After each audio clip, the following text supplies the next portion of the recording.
நேத்திக்கு எங்களுக்கு wedding anniversary. கோவிலுக்கெல்லாம் போயிட்டு ரொம்ப நாள் கழிச்சு பார்த்தீங்கன்னா, ஹோட்டல் போய் சாப்பிடலாம் அப்படின்னு பிளான் பண்ணியாச்சு. எப்போதும் பார்த்தீங்கன்னா, திருவள்ளூரில் வெஜ்ஜுனா கங்கா ஸ்வீட்ஸ் அப்படி இல்லைன்னா பெரம்பூர் ஸ்ரீனிவாசா தான். சரி இந்த வாட்டி கொஞ்சம் புதுசாக நியூவாக ஓப்பன் பண்ணியிருக்க கடைக்கு போகலாம் அப்படின்ட்டு நித்ய அமிர்தம் அப்படின்ட்டு ஒரு ஹோட்டல் ஓப்பன் பண்ணியிருந்தாங்க சென்னை சில்க்ஸ் பக்கத்துலேயே. எப்போதும் போல இல்லாமல் ஸ்பெஷலாக வெளில போர்டு போட்டு எழுதி போட்டிருந்தாங்க அடை அவியல்லாம். சரி அதை ஆர்டர் பண்ணலான்ட்டு ஆர்டர் பண்ணால் அது இல்லைன்ட்டாங்க.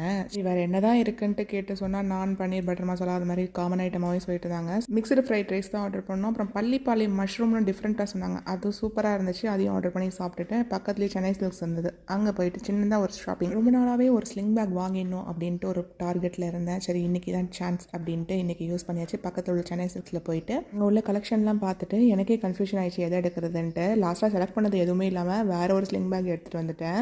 இங்கே பார்த்தீங்கன்னா பீங்கன் ஜாடிலாம் அழகாக அடிக்க வச்சுருந்தாங்க. பார்க்கறதுக்கே நல்லா கலர்ஃபுல்லாக இருந்துச்சு. அப்படியே அதையும் ஒரு விசிட்டை போட்டுட்டு வந்தாச்சு.